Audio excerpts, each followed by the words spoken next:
All right, how's it going, everybody?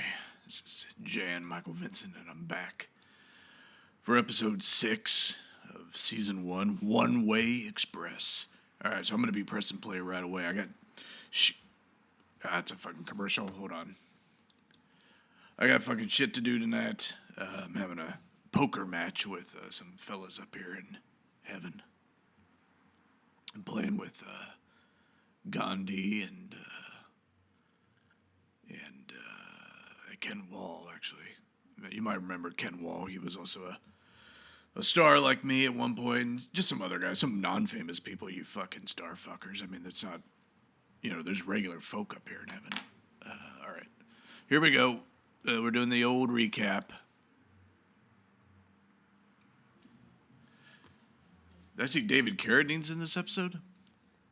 That's going to be okay. I mean, of course, I remember him being in it. Being on the show and everything.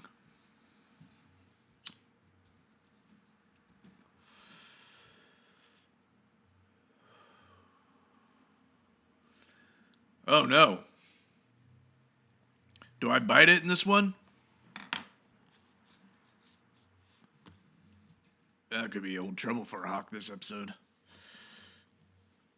This is gonna be a good one. I'm gonna go out on a limb and say that. So you should be on the titles here with the theme song. Dun dun dun dun dun dun dun dun dun dun dun dun dun dun dun dun. This is like a. What if Metallica did this or something? Look at me, get a kiss. Oh, give it to me, baby. I'm in a good mood tonight. I don't know if you can tell. I'm a little more wrapped up than usual. That's because I'm going to play a game of poker. I love gambling.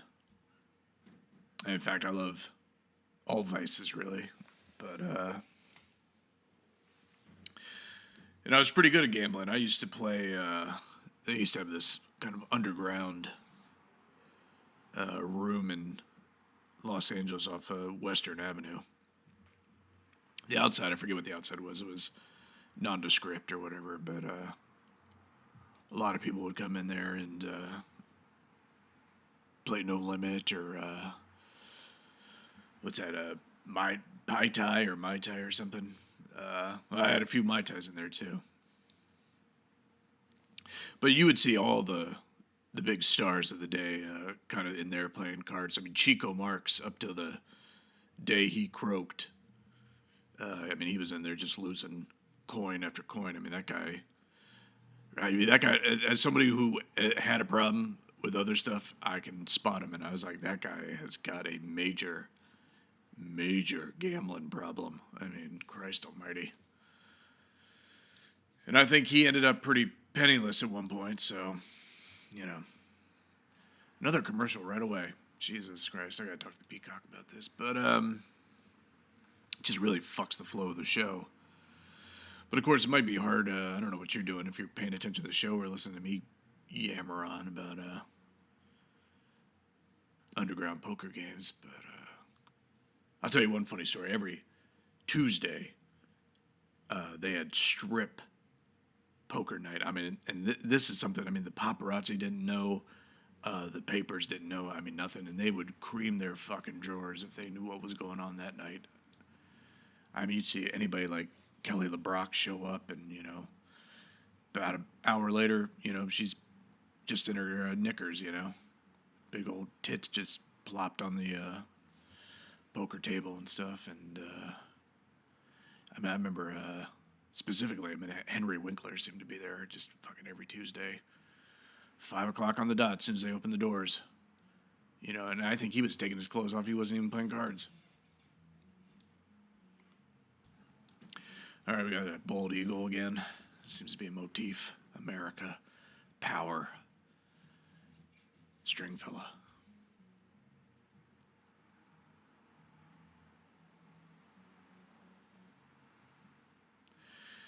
This is fun.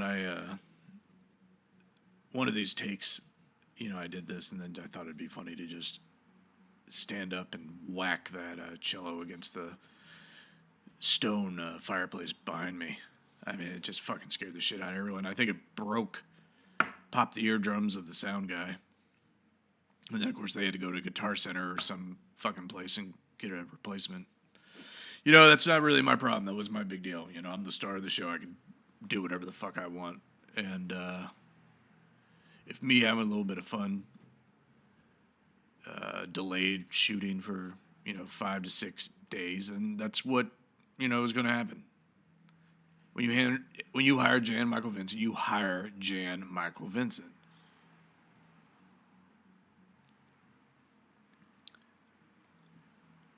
I've been getting some pretty good numbers on these episodes, so I'm happy to hear that. I'm happy to people are enjoying this, and I want to give a shout out to a little lady named Mary, who has been leaving wonderful comments and saying hi to me and stuff. And Mary, this is Jan Michael. I just want to say thanks for listening. Please keep leaving comments because it's nice to read, and I miss you. If I knew you. If I don't know you, I wish I did. And let's hope you didn't do anything heinous, so when you die, you come up to heaven and we can hang out, and maybe you can continue that Jan Michael fan club I saw that you run on Facebook. So, again, I'm much appreciated.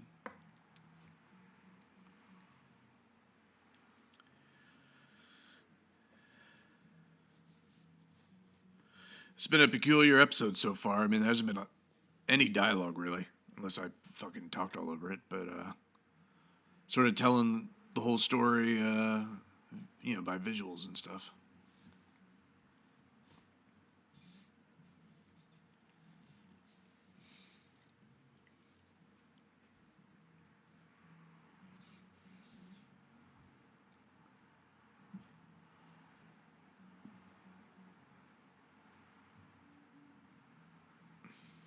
Now, I know I was on a television show about a helicopter for 4 years or 3 years or however long it was, but I got to tell you, I don't know how they work. I think I've mentioned this in previous episodes, but I mean, right there. That's a great example.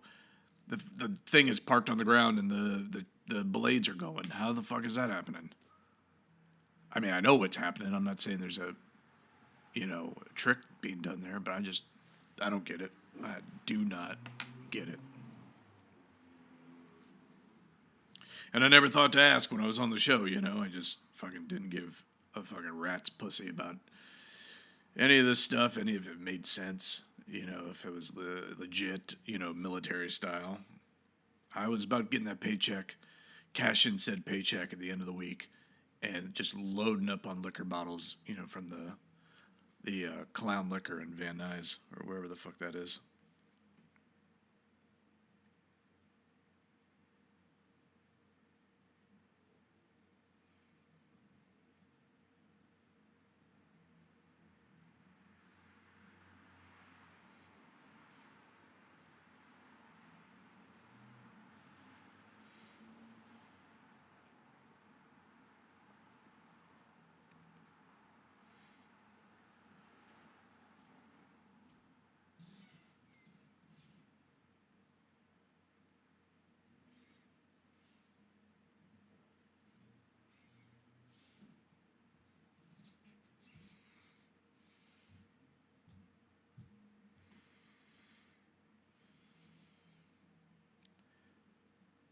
I mean, this is just all exposition. Already, I'm not that impressed with this episode.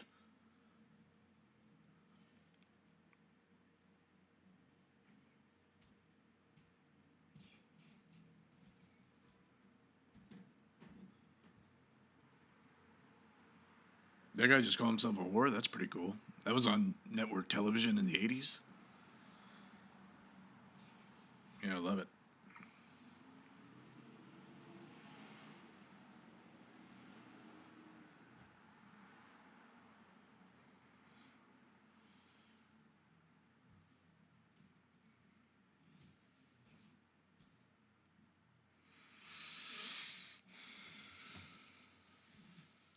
So we're back to no dialogue here, just all flyover shots.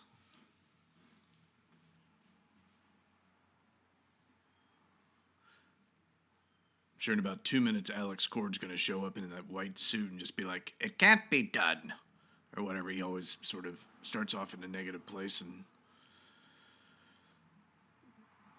what's going on with me? Just it looks like real life Dan Tana is about 3 a.m. You know what I'm saying? I mean, that's the sense memory I was going on back then.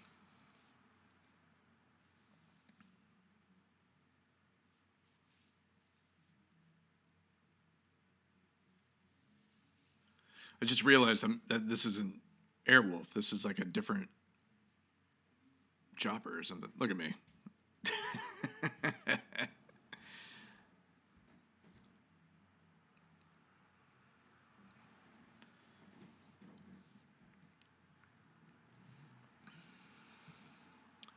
I hope this scene is not triggering any Kobe fans. Rest in peace, King. Now, there's no way I could survive that. I mean, there's just no way.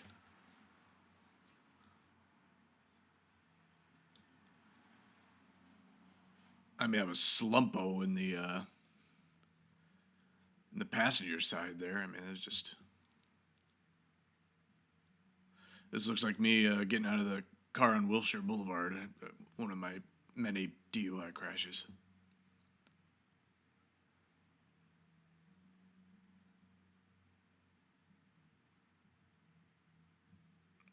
Yep, I've seen this before. I mean, let me tell you. You know, after the Emmys in '86, you know, after the premiere of Ice Cream Man in '95. I mean, one was a celebratory night, and the other was just dark misery. I mean, just. I cannot believe I said yes to Ice Cream Man.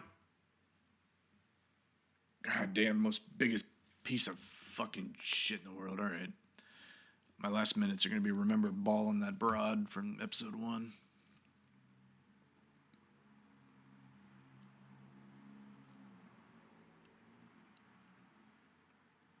I burned half my face off, and all I can think about was the deep dicking I gave her.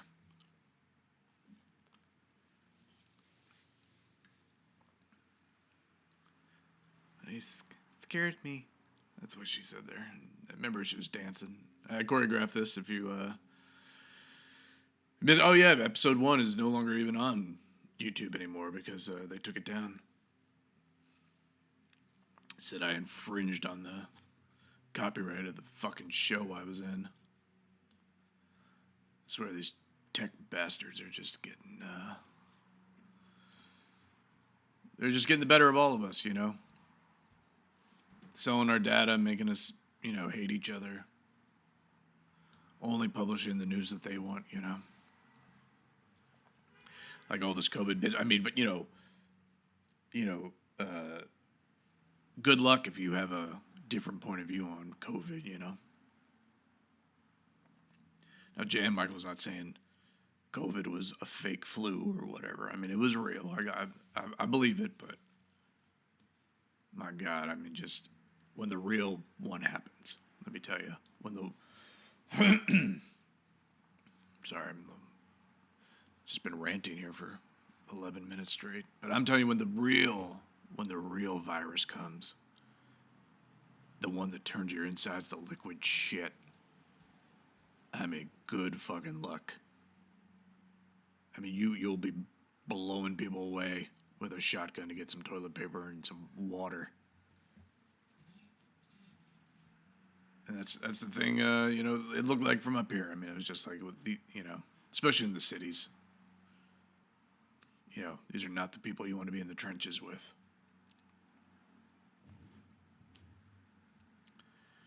But good for you guys. I mean, you know, it looked like you got a new president there. And, you know, as soon as he takes office and kind of works a groove into the seat in the Oval Office, I mean, COVID seems to be disappearing. What a quinky dink, you know.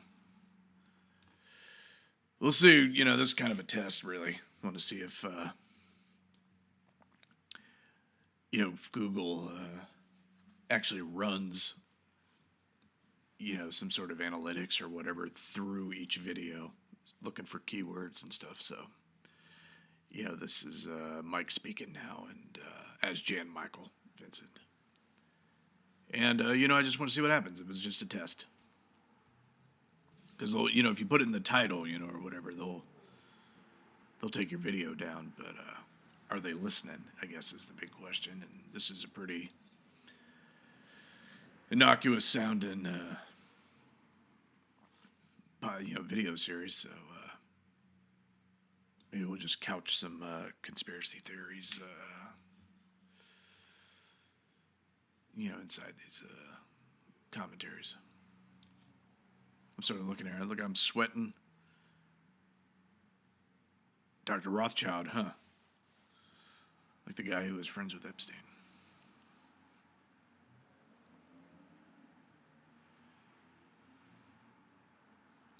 And here they are trying to sell you something. So we're at commercial break. They're selling you deodorant now, I mean, is there ever a goddamn moment of your life that someone or some company is not trying to separate you from your money?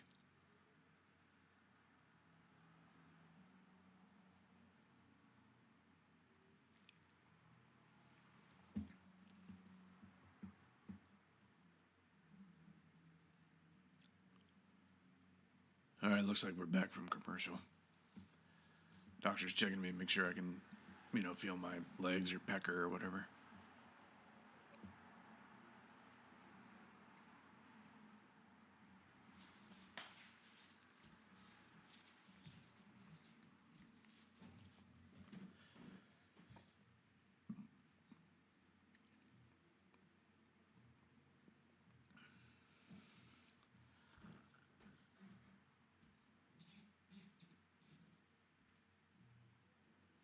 Am I in a coma? All right, I'm gonna go to the fridge and get a Stroh's here. And yes, I'm drinking again. Get off my goddamn back.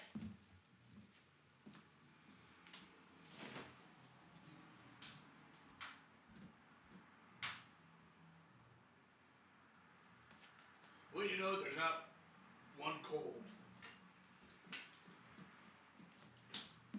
Fucking forgot to put them in the fucking fridge.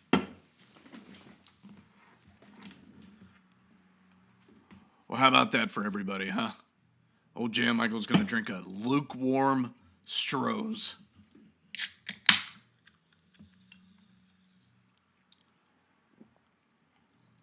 Ah, Jesus Christ. Fucking tastes like wet bread. But fucking Christ, do I need it? Oh, God, do I need it? I can't function up here. You have no idea. Heaven will drive a man crazy, you know what I'm saying? Because there's nothing to do, really. I mean, think about that. What do you think there's to do in heaven, huh? And anything you do, it's, doesn't mean anything, It's not like you're on Earth. And fuck, man, just knowing that you're here for eternity.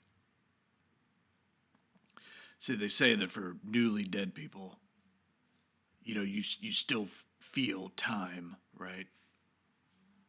And they say that wears off after a few years, but so that's why the first couple years in heaven are always hard, because, I feel like there's 24 hours in a day, you know what I mean? But you don't need to sleep, you're dead. But I'm still, crawling into, the king size at 11 p.m. or whatever. And there's just no reason for it. I just stay and I don't fall asleep. I just sit there or lay there or whatever and just think. And you just think forever. Because you're up there forever, so.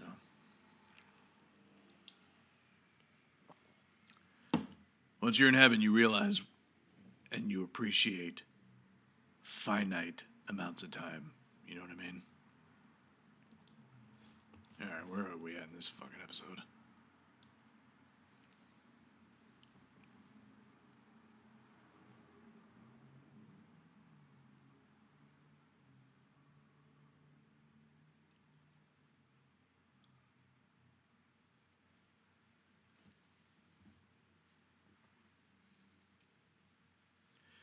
I remember I watched the Challenger explode from a hospital bed. I had kind of got severely dehydrated from a drinking binge and was up at Cedars and just, awake, and they had the TV on, and they were like, "Do you want to watch? The shuttle?" And I said, "Sure." And then, the nurse turned it on, and left, and I'm just sitting there watching, and suddenly, kablooey. I mean, it's, a ball of flames. Wild, huh? So it looks like I'm in some parallel universe, or I went in the past or something. Looks like Alex Cord and Ernie are dead. I mean, I don't know. It seems a little reminiscent of a G.I. Joe episode. I'd see which one come first.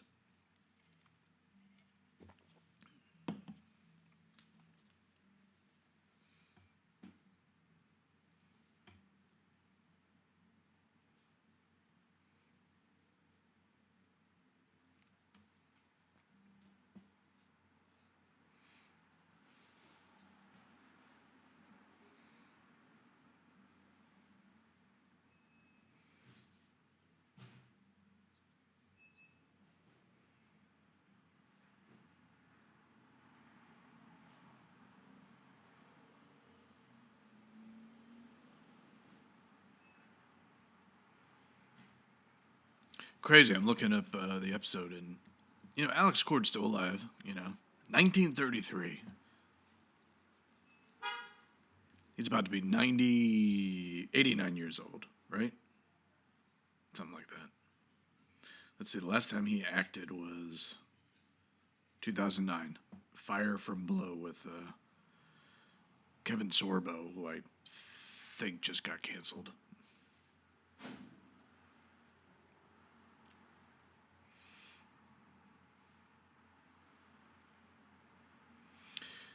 It was tough for Alex Cord there after Airwolf. I mean, he wasn't. Yeah, he was never like a series regular again. It was always just guest spots. He did a Dirty Dozen TV movie. One episode of Simon and Simon. One episode of Freddy's Nightmare. I mean, this is just the pits. 2 Jake and the Fat Men's. That's tough, man. It's tough to go from, a steady paycheck for 3 or 4 years, and then,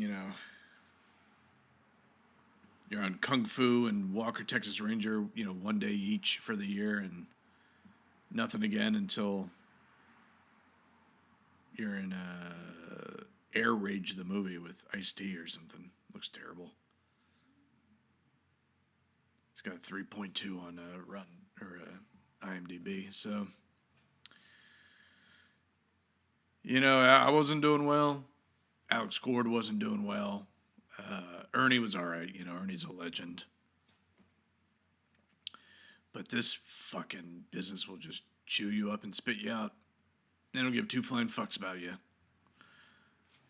Look at those little Corey motherfuckers, Everyone thought they were so cute and charming, and of course, every Hollywood producer in town, tossed them back and forth to each other, and one of them's dead. He's up here. I saw him the other day. He was waxing his. He had a red BMW from the '80s, and I got to see about this program they have up here in heaven, where they can manifest special things from your time on Earth. And the thing is, I don't know what, I even held dear when I was alive, because I was, in a blackout drunk for 2 straight decades. But Corey, I saw him and I said, "Hey, nice ride." And he said, "Thanks. It's just like the one I bought, right after The Lost Boys came out in '87, when I was probably on top of the earth and, the number 1 young star in Hollywood." And, within 10 years, he was homeless and eventually living with his mom in a one-bedroom apartment. I mean, a one-bedroom with your mom by the time you're in your 40s. I mean, Jesus Christ.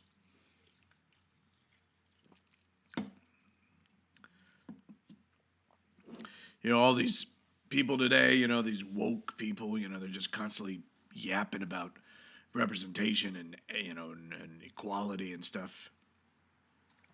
When they pumped Judy Garland full of benzos, which gave her a crippling addiction her whole fucking life until she died or whatever. Her white privilege wasn't getting her out of that. I'll tell you that. But I'm going crazy here. I just get a little worked up sometimes. So I guess it's my brother or something.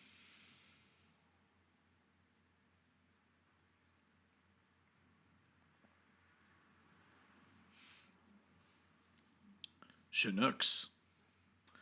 I grew up next to some Chinooks.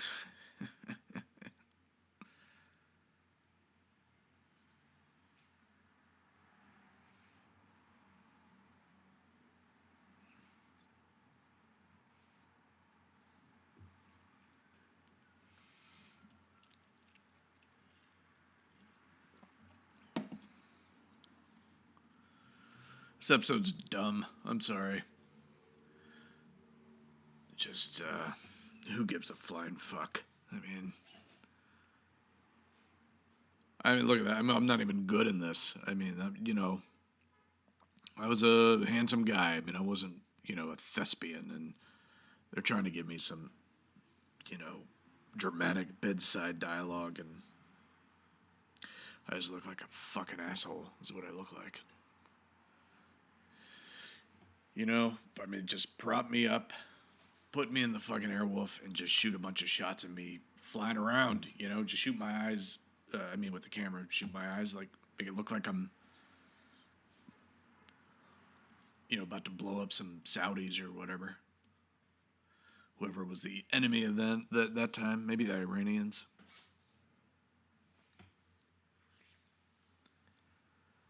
You have no idea just being up here in heaven and just thinking, I can't kill myself.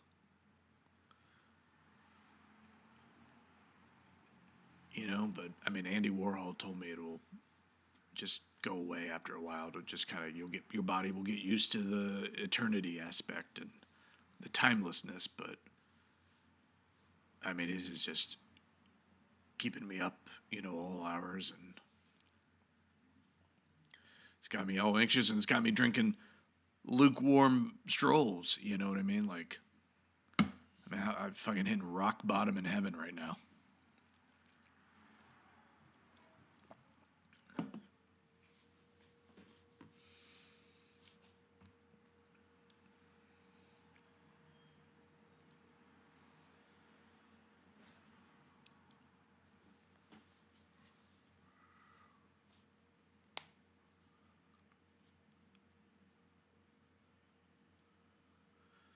Woman's got a very pronounced jawline, huh?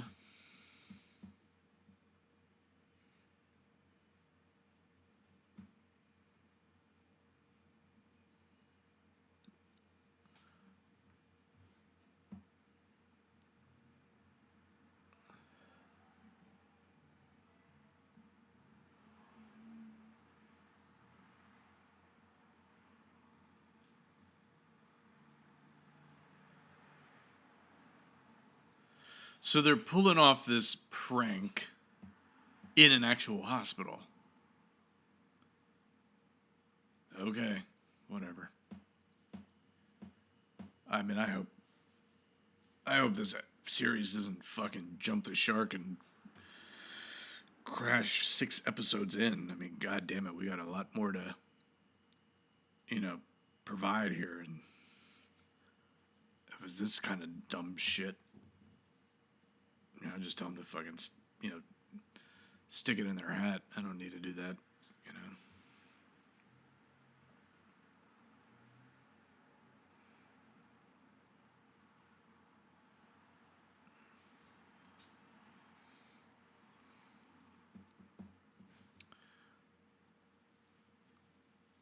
Ugh, I've done this before. It ain't pretty, man. Especially when you got to give a sharp elbow to a nurse or something so you can get the fuck out of there and back at the club,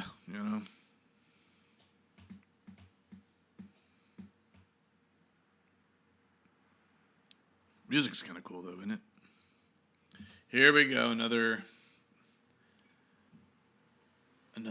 commercial here. So we're just watching a commercial of a overweight woman talking about the insulin she needs to use, and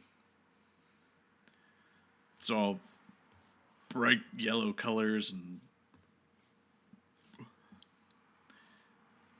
eat whatever you want, I guess, folks. Just fucking chow down on baconators and chocolate cake and whatever, and just fucking Big Pharma will just even you out or whatever. Nobody has any fucking personal responsibility anymore.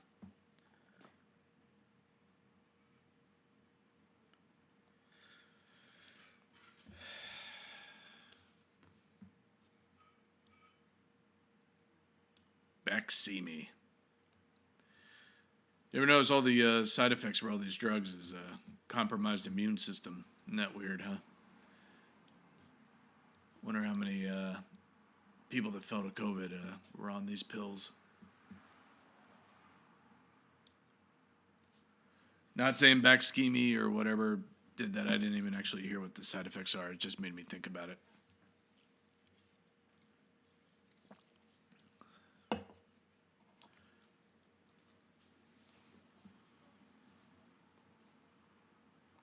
We did this scene 3 times, and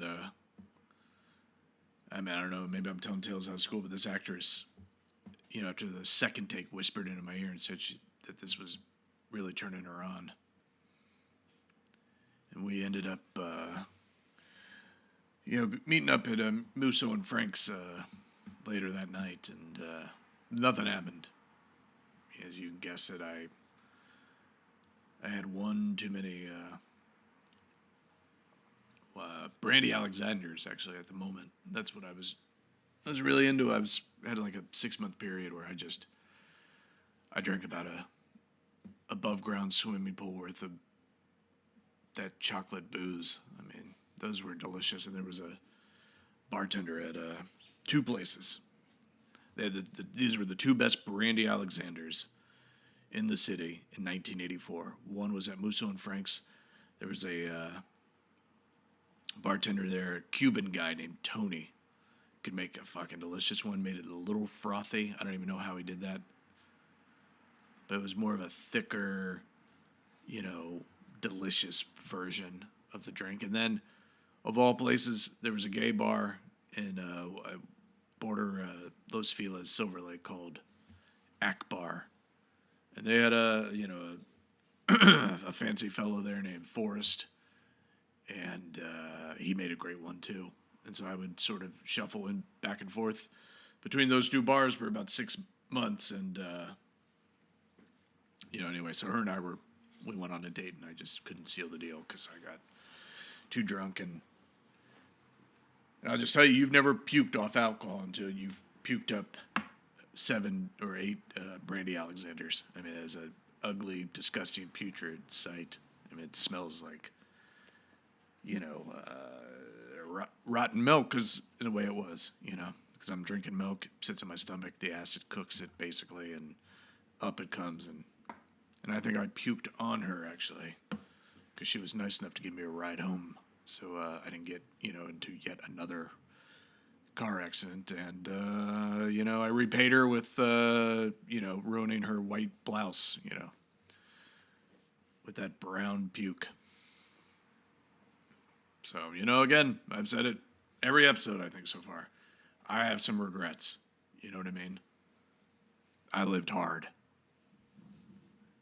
Jan Michael, he walked a real line, let me tell you.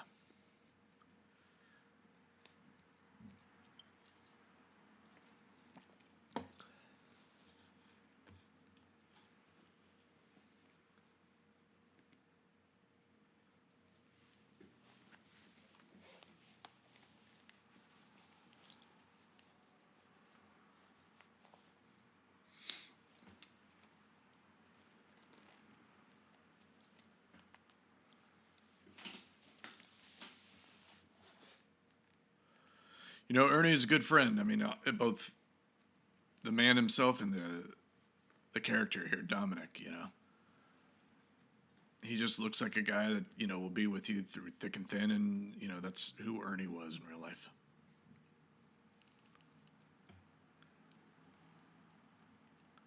This poor fucking bastard had no idea what was the next 20 years was awaiting him in Hollywood. He was probably going out for commercials again in there, in the end.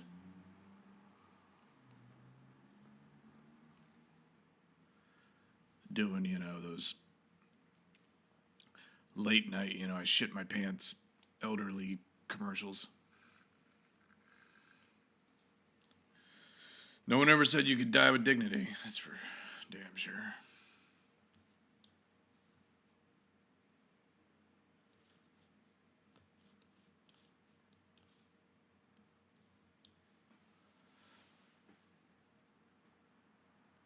Look up who this actress is.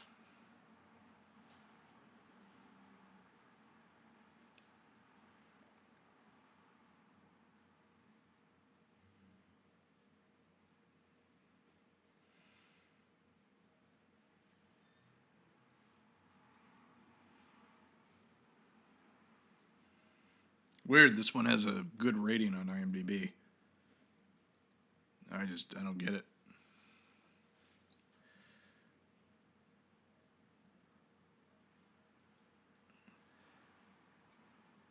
Deborah Platt. Is that her? No, that's not her. Who is this broad? Oh, Nurse Susan. Here we go. Michelle Nicastro. Oh, she's dead. Died November 4th, 2010. Maybe I ought to look her up here. Maybe I might get another go-around. What do you think? Let's see. How did she die? I don't know. Hold on.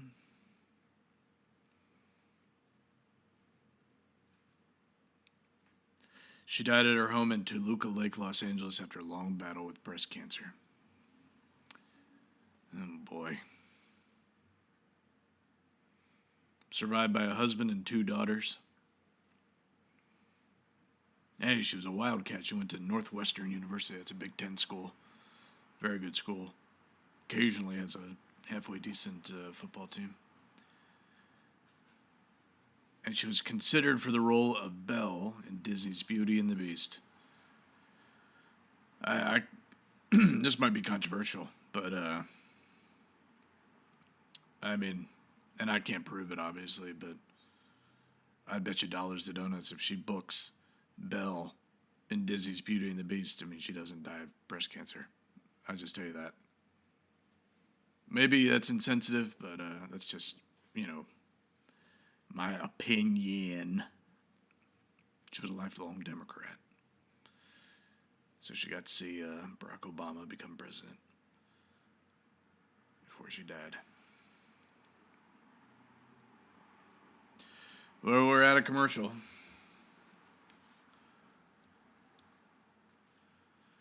Same fucking commercials it's always. State Farm, cell phone, prescription pills. Insurance, cell phone, prescription pill. Insurance, cell phone, prescription pill. You're going to die or get in a terrible accident. You're going to need a phone to talk about it. And, what was the third one I said? Oh, yeah. You'll need some opioids or something after the crash.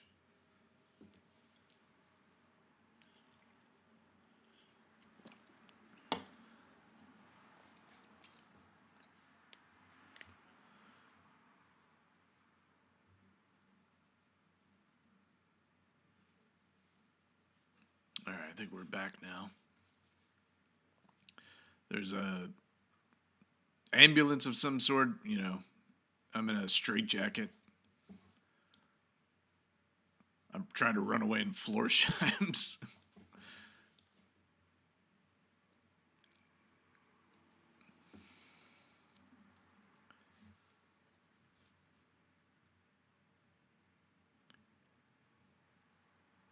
Hello.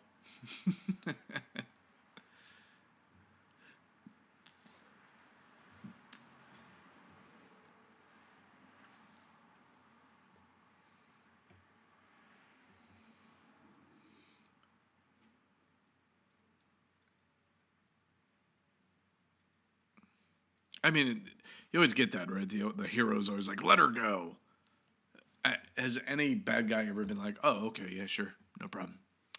We'll just let her walk away and go to the cops and tell them what's going on, and she's already heard the plan. And I mean, right? You got to write better dialogue than that. I mean, Jesus Christ, you portray Stringfellow like a fucking jackass.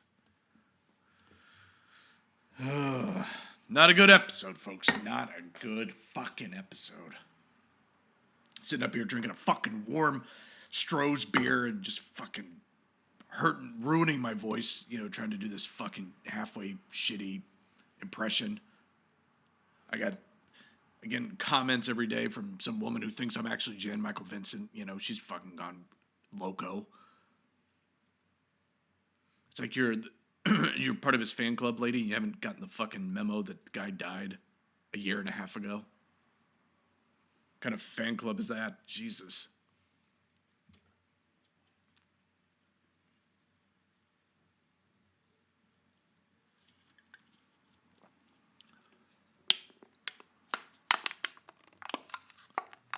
You hear that? That was my career, getting fucking polished off and crushed.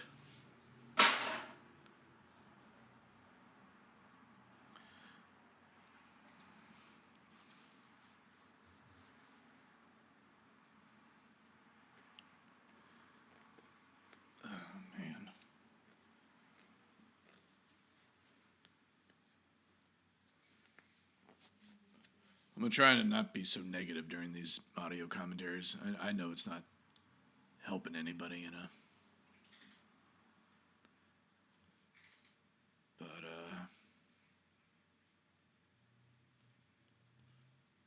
it's tough. I want you to see the real Jan Michael. The actor, not just the actor. I mean, the man. The guy that Mary worships. That's who I want you to see.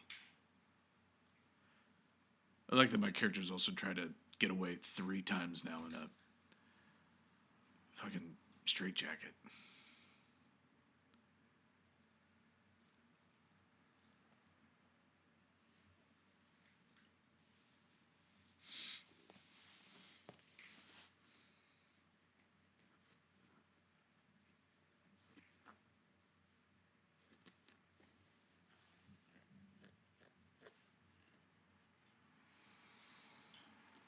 It's a beautiful shot of Airwolf, though. I can't complain about that. It looks almost like it was in the Batcave or something,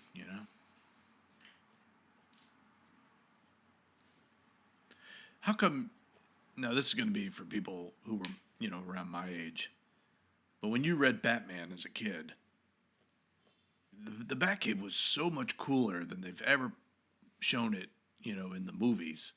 In the movies, it's strictly business, you know what I mean? It's like all these monitors and computers and stuff. And that was in the early comic books too, but they also had, some like cool, like Batman kept like a bunch of mementos and things like there was like a giant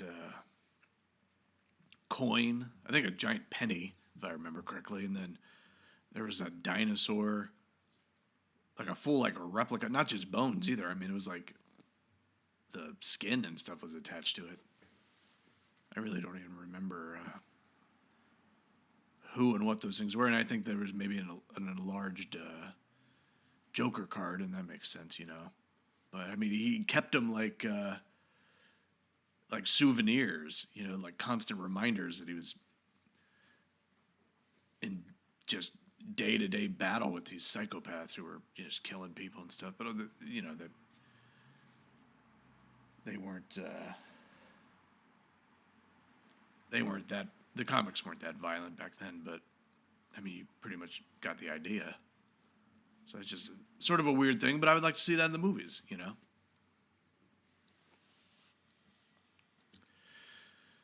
Actually, here's the story I've never really told that many people. I mean, my agent at the time knew it, and whatever. But before Tim Burton made Batman, they'd been trying to get it off the ground forever, and there's the producer of it was a guy named John Peters. I mean, he's just he's still alive, I think. I mean, he's just a crazy son of a bitch. I mean, you look up some stories with him, and he's trying to do it. And this is about 86, I think, 85, 86. It's fuzzy. But I was on Airwolf, right? So that's the thing. I was a big TV star. They're trying to make Batman over at Warner Brothers, and they're trying to think, okay, who would be some good Batman? And I remember maybe like a young, like Alec Baldwin was brought in, and let me tell you, I mean, like Michael Keaton was the furthest from anyone's minds.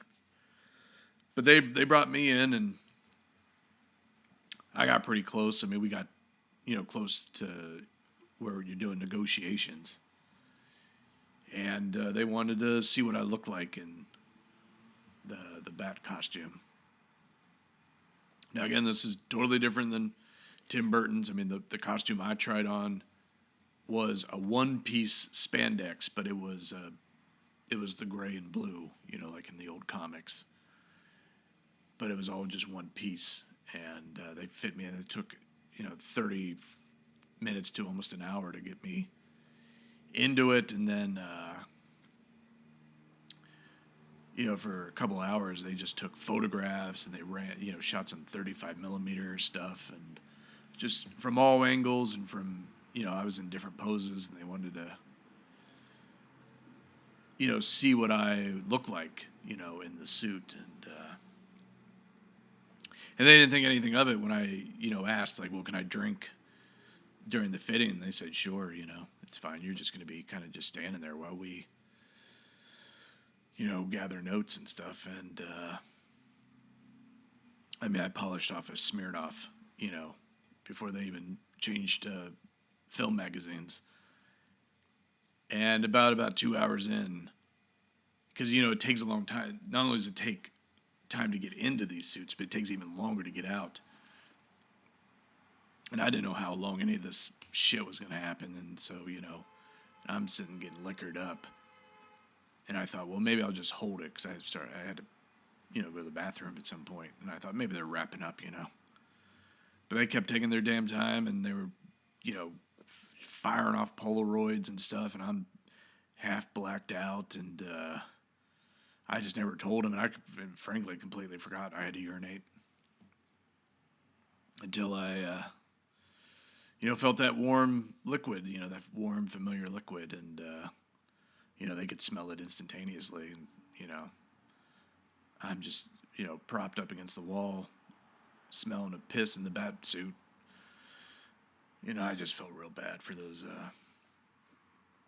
lovely costume ladies, who had to peel that thing off of me, with, not getting urine on them or anything. I mean, it just smelled foul, and, I'm just now laying there naked, in my own mess. Not a good day for old Jan Michael, let me tell you.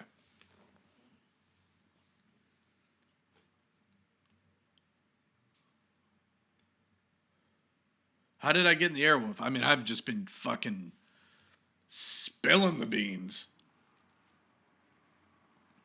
for the last 10 minutes. I haven't even been, honestly, I wasn't even watching any of this episode.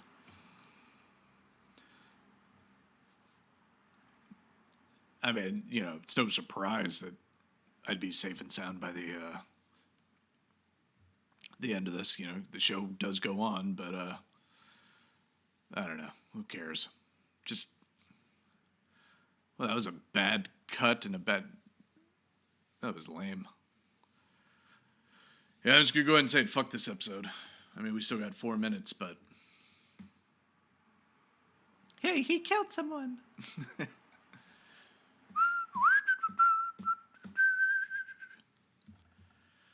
Let's just do it already. I think there were like a total of 40 lines of dialogue in this fucking episode.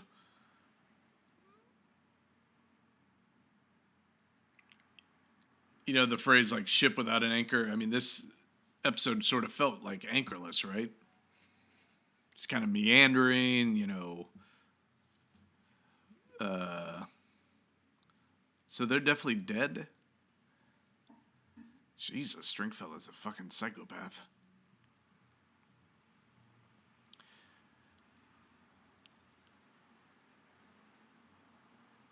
What are those, Libyans or something? What the fuck is going on? This is terrible. This fucking helicopter is catching up to these jets and blowing them up. I don't fucking think so. I mean, get the flying fuck out of here.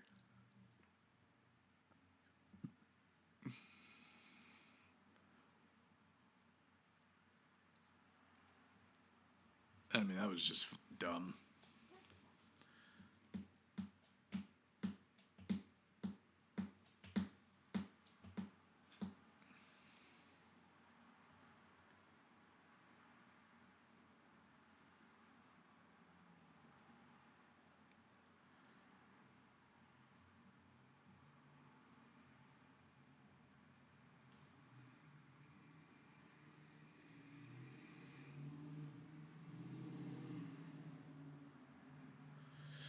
Well, this is a familiar sight, ain't it?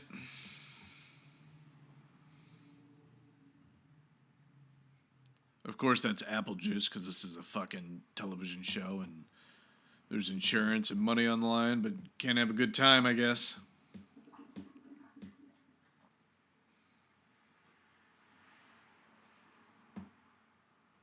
I almost said when we first saw her that she had a nice rack, so I'm glad I didn't say that prior to knowing what she died of. But I guess it's not much better to say it after I know. But I'm just being honest with you. I almost said it, and then I looked her up and got the bad news, and I kept that in until right now. Beautiful little eyes, though, right? Huh?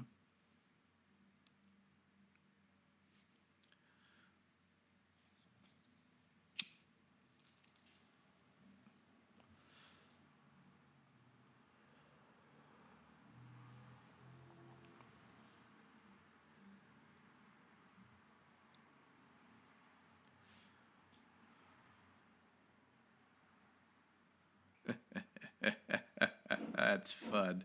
What a fun, stupid ending to a stupid episode and a waste of 49 fucking minutes, except I laid everything out for you. All right, well, that's it. That's the credits and shit. So we'll see you next week with episode 8, Fight Like a Duck. Wait, episode 8? Wasn't this episode 6? Or was this episode 7? I am so fucking confused. Did I just skip a fucking episode? Hold on. Episode 5, episode 6, yeah. So episode 7 is Fight Like a Dove. Whew. Some of these episodes coming up have bad ratings. Oh, man. Oh, because it's so stupid.